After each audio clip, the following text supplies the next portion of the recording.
In 1731, during a boarding operation in North America, a Spanish patrol checked an English vessel for illegal contraband. A fight broke out, and the Spaniards cut off the ear of an Englishman named Robert Jenkins. This incident caused an eruption of animosity, resulting in England declaring war on Spain. The War of Jenkins' Ear, as the conflict was later named, began a series of wars, including the 7 Years' War, that would not end until 1815. A number of other events before the 7 Years' War heightened tensions in Europe, the most important being the War of Austrian Succession.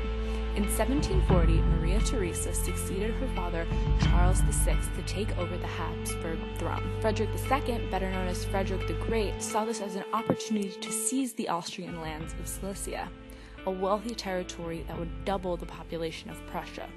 Although Maria Theresa held her ground, France and Great Britain decided to join in. France backed Poland, their traditional enemy, and Great Britain backed Austria. The Treaty of Aix-la-Chapelle, signed in 1748, ended the conflict, but gave Prussia control of Silesia. It became Maria Theresa's goal to reclaim the territory. Despite the peace in Europe, France and Great Britain continued to unofficially fight within their North American colonies. This would later erupt in 1755 and become the French and Indian War. In January 1756, Britain and Prussia signed the Convention of Westminster. In response, France and Austria signed a defensive alliance that May. France would now fight to restore Austrian supremacy in Central Europe, flipping traditional alliances. This development was known as the Diplomatic Revolution.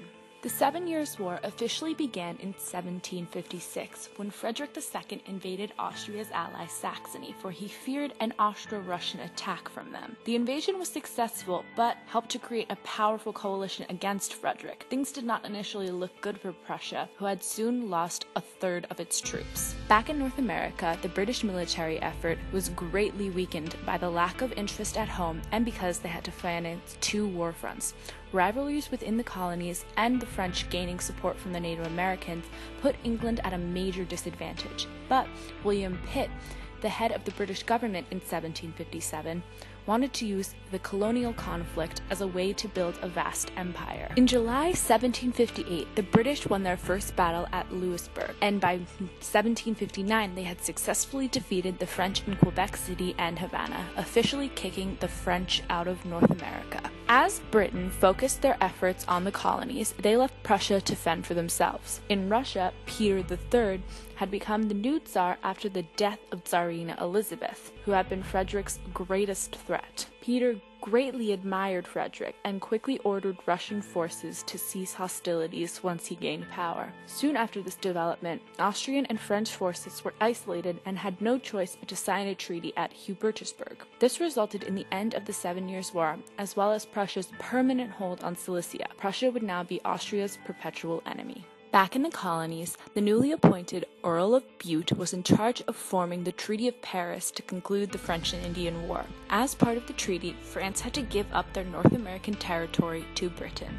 In the end, the 7 Years' War failed to change the borders of Europe, yet it did change the power dynamic in Europe. With the loss of Silesia, the Habsburg Empire had become an empty shell, barely holding on to power through their Hungarian territories. The war also gave Prussia a stronger presence in Europe. On the other hand, there were many territorial changes outside of Europe.